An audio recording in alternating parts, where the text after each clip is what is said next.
భక్తిప్రదం కార్యక్రమానికి స్వాగతం. బుద్ధివంత బృహస్పతి దేవతల గురువు కాగా వక్రబుద్ధి శుక్రాచార్యుడు రాక్షసుల గురువయ్యాడు అని కొందరు వ్యాఖ్యానిస్తారు. అయితే శుక్రాచార్యుడు వక్రాచార్యుడు కాదు, మహామేధావి. భృగు మహర్షి కావ్యమాత ఉషనల కుమారుడు శుక్రాచార్యుడు. స్వర్గలోకాధిపతి అమరేంద్రుడికి అల్లుడు. ఇంద్రుని కుమార్తె జయంతి భర్త. శుక్రాచార్యుని పేరిట శుక్రవారం ఏర్పడినట్టు పురాణ కథనాలు. ఇక సైన్స్ ప్రకారం భూమిపై ప్రతిరోజు ఉదయించే సూర్యుడు శుక్రగ్రహంపై 7 ఏళ్లకోసారి ఉదయిస్తాడు. శుక్రగ్రహంపై గంట మాత్రమే ఉండే సూర్యుడు భూమిపై దాదాపు రోజంతా ఉంటాడు. అయితే శుక్రవారం ఆది దేవతలు లక్ష్మీ దుర్గలు త్రిజగన్మాతల ఏకతత్వ శక్తిలో ధనాధికార శక్తి రోజుగా శుక్రవారం పేరు సంతరించుకుంది. దేవగణాలకు రాక్షస గణాలకు సమీప బంధుత్వం ఉంది. అసలు సృష్టిలోని యావత్ గణాలు ఉద్భవించింది కశ్యపు ప్రజాపతి అష్టభార్యల నుంచే అని పురాణ పెద్దలు చెబుతారు. అమృతం సేవించిన దేవగణాలకు రాక్షస గణాలకు యుద్ధం జరుగుతున్నప్పుడు రాక్షసులు మృతులవుతున్నారు. అప్పుడు రాక్షస గురువు శుక్రాచార్యుడు రాక్షసుల్ని రక్షించడానికి శివుని గురించి కఠోర తపస్సు చేసి శివుని ప్రసన్నంతో సంజీవని విద్యను పొందుతాడు. సంజీవని విద్యతో అసురులు జీవితులై దేవతలపై అకృత్యాలు అనుచిత చర్యలకు పాల్పడటంతో దేవగురువు బృహస్పతి కుమారుడు కచుడు రాక్షస గురువు శుక్రాచార్యుని వద్ద విద్య నేర్వడానికి మాయా బ్రాహ్మణ రూపంలో వస్తాడు. గురువు శుక్రునికి శుశ్రూషలు చేస్తూ సంజీవని విద్య నేర్చుకోవడానికి కచుడు ప్రయత్నిస్తాడు. శుక్రాచార్యుని కుమార్తె దేవయాని కచుని ఏకపక్షంగా ప్రేమిస్తుంది. చివరకు సంగతి గ్రహించిన గురువు కుమార్తె సోదరితో సమానమని తిరస్కరిస్తాడు. బంధుగణాల్లో వైరాలు ఒక్క మానవ సంఘంలోనే ఉంటాయని భావిస్తే అది పొరపాటే. మహాభారత గాథలో దాయాదుల మధ్య యుద్ధం మనకు తెలిసిందే. శ్రీకృష్ణ రాయభారం, ధర్మక్షేత్రం, కురుక్షేత్రం, పాండవుల వనవాసం, అజ్ఞాతవాసం, కౌరవుల కుయుక్తులు, శకుని మాయా పాచికలాట, దుర్యోధనుని దురాలోచన, దుష్టచతుష్టయం, అనుచిత ప్రవర్తన, ఇలా ఇతిహాస మహాభారత ఘట్టాలన్నీ విదితమే. అయితే యుగం వేరైనా కౌరవ పాండవులందరూ మానవ జాతికి చెందినవారే. పాండవులైన దైవవర ప్రసాదులే కాని దైవాలు కాదు. శ్రీకృష్ణ భగవానుడు మాత్రమే దైవ అవతారం, దైవం.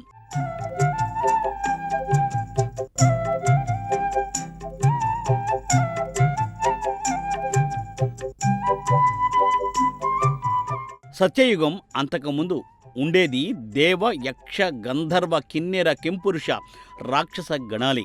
అయితే రాక్షస గణాలు తప్ప మిగిలిన అన్ని గణాలు ధర్మబద్ధులు, ధర్మాచరణ పరాయణుడు, సత్యవంతులు, సౌశీల్యులే.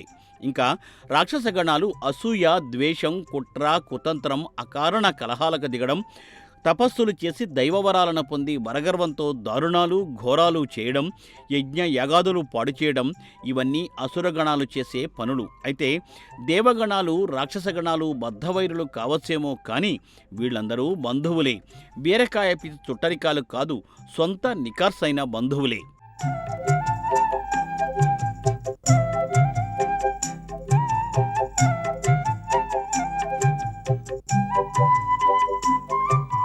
దేవతల గురువు బృహస్పతి. బృహస్పతి కుమారుడు కచుడు. దేవగురువు కుమారుడు రాక్షస గురువు శుక్రాచార్యుని వద్ద విద్య నేర్చుకోవడానికి వెళ్ళాడు. మేధోశక్తి సంపన్నుడై దేవతలకే గురువుగా ఉన్న తండ్రి ఉండగా ఆ తండ్రి వద్ద కాకుండా బద్ధ శత్రువులైన రాక్షస గురువు దగ్గరకు విద్య నేర్చడానికి, అది మాయాబ్రాహ్మణుడి రూపంలో ఎందుకు వెళ్ళాడు అంటే క్షీరసాగర మథనం నుంచి పురాణ కథలన్నీ మనం మననం చేసుకోవాల్సి ఉంటుంది.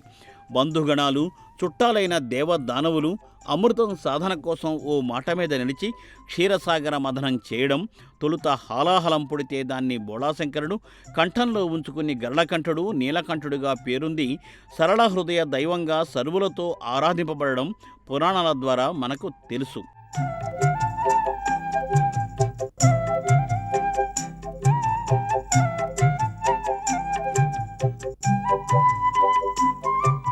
తొలుత హాలాహలం పుట్టినా చివరకు క్షీరసముద్రం నుండి అమృతం పుట్టడం, జగన్మోహిని రూపంలో విష్ణువు ఆ అమృతాన్ని దేవతలకు పంచడం, రాహుకేతువులు, సూర్య చంద్రులు, గ్రహణాలు, ఈ గాథలన్నీ మనకు తెలుసు. అయితే అమృతం తాగిన దేవతలకు మరణం లేకపోవడం, దేవాసుర యుద్ధాలలో రాక్షసులు ప్రాణాలు కోల్పోవడంతో రాక్షస సంతతి తగ్గిపోతోంది. అప్పుడు రాక్షస గురువు శుక్రాచార్యుడు రాక్షసులకు పట్టిన దుర్గతికి చింతించి శివుని గురించి తపస్సు చేసి మృత సంజీవని విద్యను పొందాడు. దీంతో దేవతల యుద్ధాలలో మృతులైన రాక్షసులను అందరినీ శుక్రాచార్యుడు బతికించేయడం మొదలెట్టాడు. దీంతో దేవతలు బెంబేలెత్తిపోయారు. అప్పుడు దేవగురువు తన కుమారుడు కసుని రాక్షస గురువు శుక్రాచార్యుని వద్దకు వెళ్ళి మృత సంజీవిని విద్య నేర్చుకుని రమ్మని పంపుతాడు. ఆ ప్రకారం శుక్రాచార్యుని వద్ద మృత సంజీవిని విద్య నేర్వడానికి మాయా బ్రాహ్మణ రూపంలో వెళితే అక్కడ శుక్రాచార్యుని కుమార్తె దేవయాని కసుని అందానికి ముగ్ధురాలై కసునితో ఏకపక్ష ప్రేమను సాగిస్తుంది.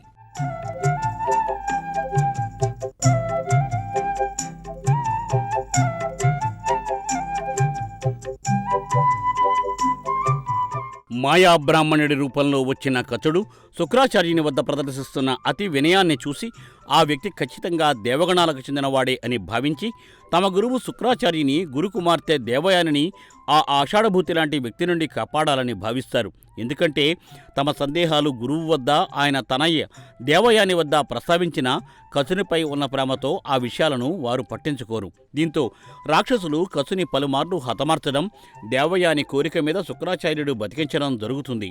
దీంతో రాక్షసులు కసుని హతమార్చి ఆ శరీరాన్ని బూడిద చేసి ఆ బూడిదను జలంలో కలిపి ఆ జలాన్ని శుక్రుడికి ఇస్తారు. శుక్రుడు దాహాతితో ఉన్న సమయంలో ఆ జలం ఇవ్వడంతో దాన్ని శుక్రుడు తాగేస్తాడు. అయితే దేవయాని కచుడు కనిపించక ఎంతో వేదన చెంది అన్నపానీయాలు ముట్టక చిక్కి శుష్కించిపోవడం మొదలెట్టింది. అప్పుడు శుక్రుడు దివ్యదృష్టితో కచుని విషయం తెలుసుకుంటే రాక్షసులు చేసిన పని బూడిదై తన పొట్టలోనే కచుడు ఉన్న సంగతి తెలుసుకుంటాడు.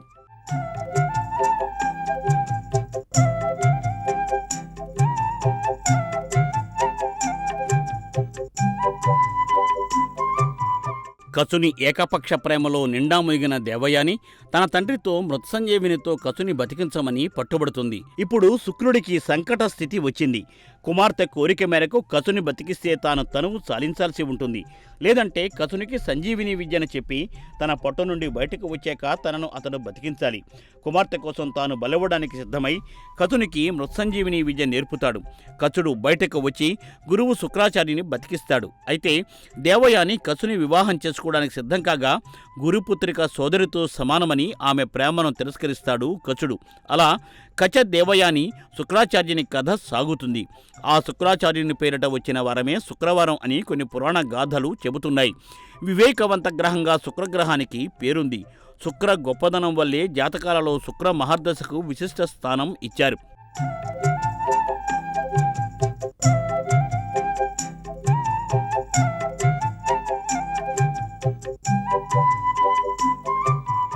విచిత్రం ఏంటంటే భృగు మహర్షి కుమారుడైన శుక్రాచార్యుడు దేవగణాలకు చెందినవాడే.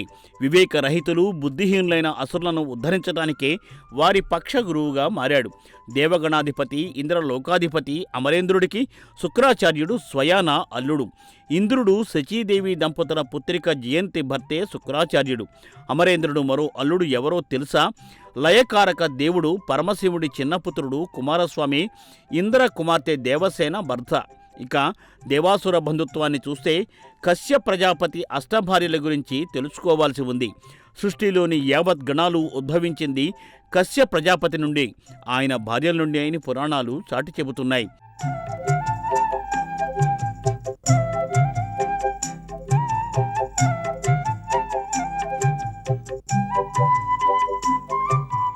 సృష్టి కార్యం సర్వ బ్రహ్మ కార్యాలలో భాగస్వామ్యం అయ్యే బ్రహ్మ మానసపుత్రులు ప్రజాపతులు. ఇందులో కశ్యపు ప్రజాపతి వల్లే సమస్త జగత్తులోని జీవిరాశులు, వృక్షరాజాలు ఉద్భవించినట్టు పురాణాలు తెలియచేస్తున్నాయి. కశ్యపు ప్రజాపతి భార్యల్లో దితి, అతిథి అనే ఇద్దరు భార్యలు ఉన్నారు. ఇందులో దితి సంతానం దైత్యులు, వీరే రాక్షసులు. అతిథి సంతానం దేవతలు, అంటే దేవతలు రాక్షసుల తండ్రి కశ్యపుడు. తల్లులు మాత్రం వేరు. అయితే పచ్చగడ్డి వేస్తే భగ్గుమనేలా దితి సంతానం, అతిథి సంతానం మధ్య వైరాలు, రాజ్యాలు, పదవులు పోగొట్టుకోవడం, రాబట్టుకోవడం, అమృతం, మృత సంజీవిని, ఈ గాథలన్నీ జరిగాయి. శుక్ర గురువు పేరిట శుక్రవారం వచ్చిందనే పురాణ కథనాలు ఉన్న అమ్మవార్ల వారంగా శుక్రవారానికి పేరుంది.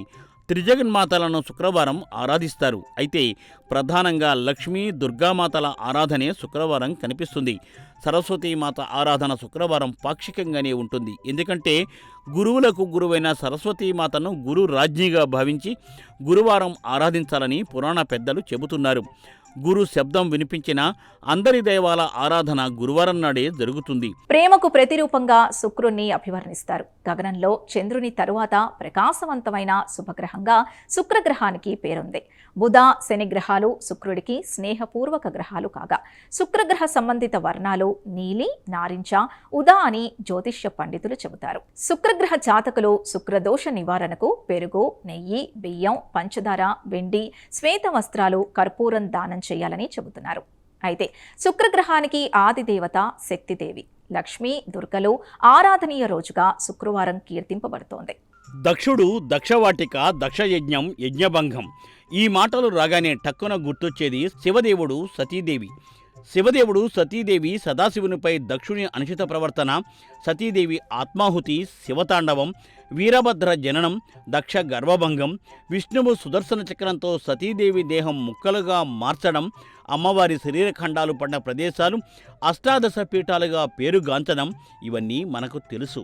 ఇదే కాక సతీదేవి సోదరీమణులైన 27 నక్షత్రభామాలను చంద్రుడితో వివాహం జరపడం, రోహిణిపై చంద్రుని ప్రేమ, మిగిలిన నక్షత్ర కన్యలు తమ తండ్రి దక్షునికి తమ గోడు చెప్పడం, సొంత అల్లుడిని కూడా చూడకుండా దక్షుడు శాపం ఇవ్వడం, ఇలా దక్షునికి సంబంధించిన గర్వపూరిత గాథ అంతా మనకు పురాణాల ద్వారా తెలుసు.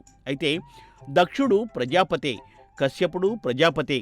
వీళ్ళిద్దరి మధ్య ఉండే సంబంధం చూస్తే దేవ రాక్షస గణాల దగ్గర సంబంధ విషయాలన్నీ తెలుస్తాయి.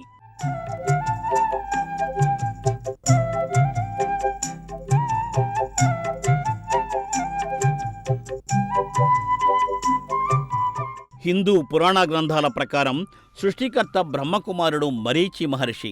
మరీచి కళా దంపతుల పుత్రుడు కశ్యప ప్రజాపతి. కశ్యప ప్రజాపతి పితామహుడు కర్దమ కాగా దేవహుతి అమ్మమ్మ అని పురాణగాథలు చెబుతున్నాయి.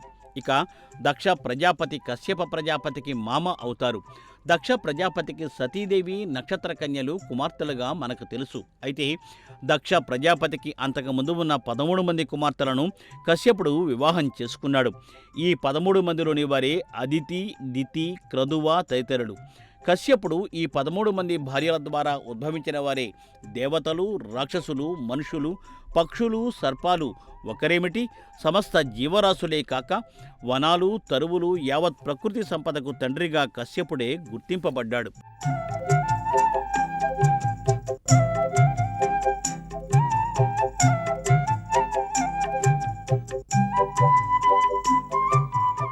ఋషిగణానికి చెందిన భృగు మహర్షి కుమారుడైన శుక్రాచార్యుడు దేవగణాల అధినేత ఇంద్ర కుమార్తెను వివాహం చేసుకోవడం, రాక్షస గణాలకు గురువుగా మారడం అంతా చిత్ర విచిత్ర రీతిలోనే సాగుతుంది. అయితే శుక్రుడు సుందరుడు, ప్రేమకు ప్రతిరూపంగా కీర్తింపబడతాడు.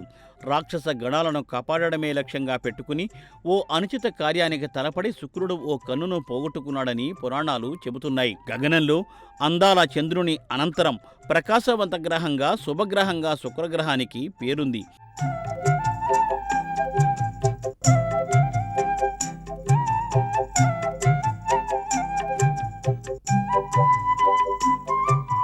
చంద్రుని కుమారుడు బుధుడు, సూర్యుని కుమారుడు శనిదేవుడు. శుక్రగ్రహానికి బుధ, శనిగ్రహాలు స్నేహపూర్వక గ్రహాలని జ్యోతిష్య పండితులు చెబుతారు. శుక్రగ్రహానికి చెందిన రంగులుగా నీలం, నారింజ, ఊదా రంగులను జ్యోతిష్యులు తెలియచేస్తారు.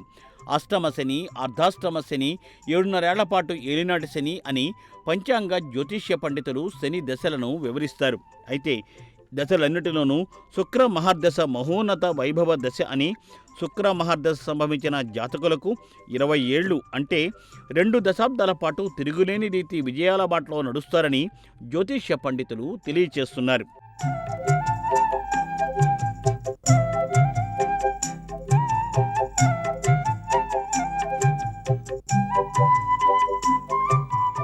మహర్జాతకులైన మహోన్నత రాజయోగం ఉన్నవారైనా కొన్ని సందర్భాలలో జాతక దోషాలు ఎదుర్కోవాల్సి వస్తుంది. శుక్రగ్రహ జాతకులు శుక్రదోష నివారణకు పెరుగు, నెయ్యి, బియ్యం, పంచదార దానంగా ఇవ్వాలని పురాణ పంచాంగ జ్యోతిష్య పండితులు చెబుతున్నారు. ఇదే కాక రజితాన్ని, శ్వేతవస్త్రాలను సదాచార సంపన్నులైన విప్రులకు దానం ఇవ్వాలని తెలియచేస్తున్నారు. కర్పూర దానం సైతం ఉత్తమ ఫలం కలగజేస్తుందని అంటున్నారు. అయితే శుక్రగ్రహానికి అధిదేవత శక్తిదేవి, లక్ష్మీ, దుర్గలు. ఆరాధనీయ రోజుగాను శుక్రవారం కీర్తింపబడుతుంది.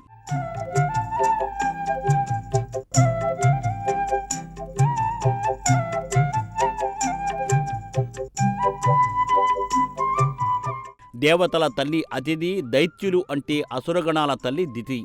అసురగణాల మాదిరి దానవ ప్రవృత్తి గల దానవుల తల్లి ధనువు. నాగులు, సర్నాల తల్లి కద్రువ, గరుత్మంతుడు అనుసూరుల తల్లి వినత. గరుత్మంతుడు అంటే సాక్షాత్తు శ్రీమన్నారాయణుని వాహనమే. అనూరుడు అంటే ప్రత్యక్ష నారాయణుడు, సూర్యనారాయణుడి రథసారథి. అతిథి, దితి, క్రదువ, వినత, ధనువులతో పాటుగా సింహిక, ముని, కపిల, క్రోధ, ప్రధ, అరిష్ట, సురస ఇలా 13 మంది కాంతలను కశ్యపుడు వివాహం ఆడాడట. అతిథి కశ్యప సంతానాన్ని పరిశీలిస్తే 12 మంది ఆదిత్యులు కనిపిస్తారు. ఇంద్రుడు, వామనుడు, సూర్యుడు ఇలా దేవగణాలు ఈ దంపతులకు జన్మించిన వారిగా పురాణాలు చెబుతున్నాయి. ఇక దితి సంతానంలో హిరణ్యకశ్యపుడు, హిరణ్యాక్షుడు, సింహికా తదితరులు కనిపిస్తారు. ధనువు సంతానంగా పుట్టిన దానవులలో విప్రచిత్తి, శబరుడు, శంబరుడు ఉన్నారు.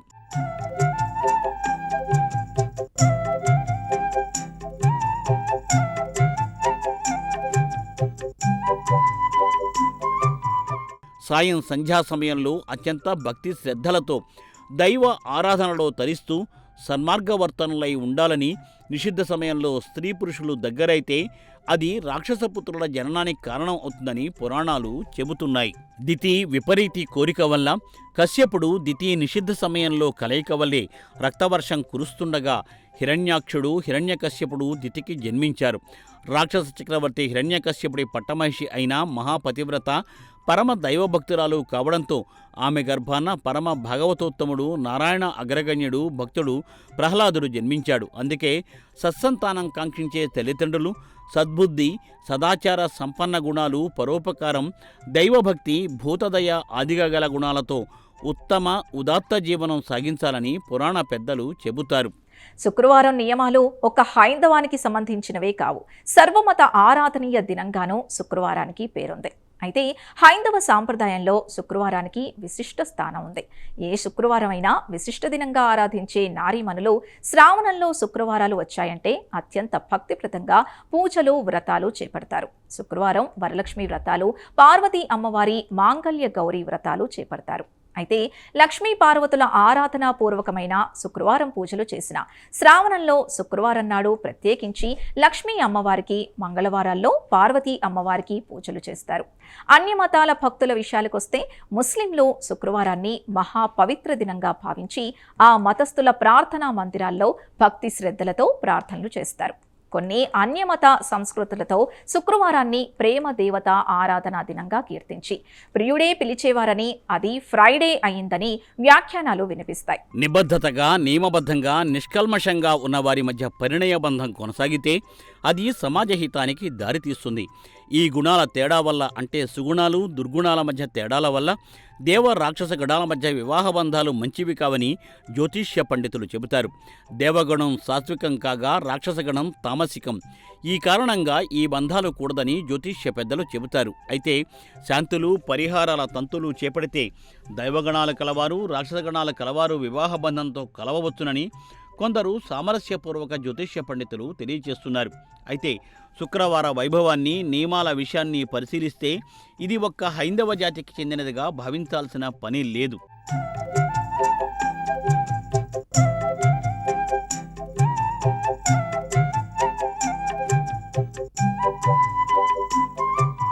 శుక్రాచార్య వారంగా శుక్రవారాన్ని కొందరు పంచాంగ పెద్దలు, జ్యోతిష్య ఘనపాఠీలు చెబుతున్నా ఎంతలా శుక్ర వైభవాన్ని కీర్తిస్తున్నా భృగు మహర్షి కుమారుడు అమరేంద్రుడు అల్లుడు అని శుక్రాచార్యుని వంశవైభవాన్ని గుణగణాలు ప్రశంసిస్తూ శుక్ర వైభవాన్ని చెప్పిన, శుక్ర మహర్దశ గురించి వివరించిన రాక్షస గణాలకు గురువు కావడంతో శుక్రాచార్యునిపై ఎవరూ అంత ఆసక్తిని ప్రదర్శించరు. శుక్రవారం అంటే అమ్మవార్ల వారమే. అందులో లక్ష్మీ అమ్మవారి వారం. దుర్గా అమ్మవారి వారంగానే భక్తులు కాక యావత్ జనాలు భావిస్తారు. ఆ మాతలను ఓం శ్రీమాత్రే నమః అంటూ విశేష పూజలు, కుంకుమార్చనలు చేస్తూ ఉంటారు. అష్టలక్ష్ములను, నవదుర్గా మాతలను శుక్రవారం నాడు ఆరాధిస్తారు. ఇక సర్వదైవాల మాసంగా పేరొందిన శ్రావణ మాసంలో లక్ష్మీ దుర్గామాతలకు చేసే పూజాధికాలు కన్నుల పండువగా అత్యంత భక్తి ప్రపత్తులతో కొనసాగుతాయి. అయితే వరలక్ష్మీ వ్రతం శ్రావణ శుక్రవారాలు మహాలక్ష్మి అమ్మవారికి వైభవోపేతంగా చేయగా, శ్రావణ మంగళవారాలు దుర్గా అమ్మవారికి శ్రావణ మంగళ గౌరీ వ్రతాల పేరిట వైభవోపేతంగా నిర్వహిస్తూ ఉంటారు.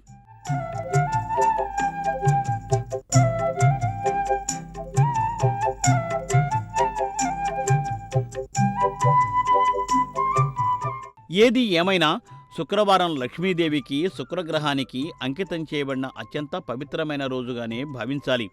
ఈ రోజు లక్ష్మీ పూజ, వైభవ లక్ష్మీ వ్రతం చేయడం వల్ల అష్టైశ్వర్యాలు, ధనలాభం, కుటుంబ సౌఖ్యం కలుగుతాయని ధార్మిక పురాణ గురువులు తెలియచేస్తున్నారు. పురాణాలు తెలియచేసే ఈ విషయాలను ఆధ్యాత్మికవేత్తలు తమ ఉత్తమ బోధనల ద్వారా తెలియచేస్తారు. శుక్రవారం పసుపు, ఎరుపు వస్త్రాలు ధరించి లక్ష్మీ అష్టోత్తరం చదువుతూ అమ్మవారికి పూజాధికాలు చేయడం శుభప్రదం అని తెలియచేస్తున్నారు.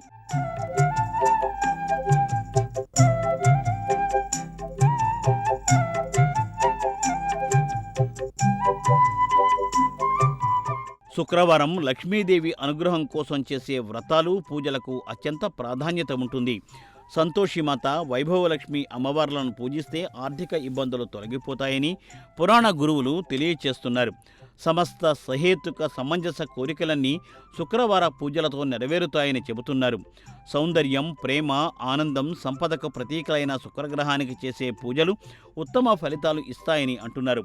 ఎర్రటి కుంకుమతో అమ్మవారికి కుంకుమార్చన చేయాలని, ఎర్రటి పుష్పాలు చల్లని మహాలక్ష్మి తల్లికి సమర్పించి పూజాధికాలు చేయాలని తెలియచేస్తున్నారు.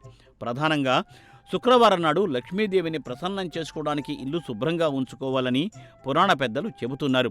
శుభ్రత విషయాన్ని పరిశీలిస్తే లక్ష్మీదేవికి, ఆమె సోదరి జ్యేష్ఠాదేవికి మధ్య ఉన్న వ్యత్యాసం మనకు ఇట్టే తెలుస్తుంది.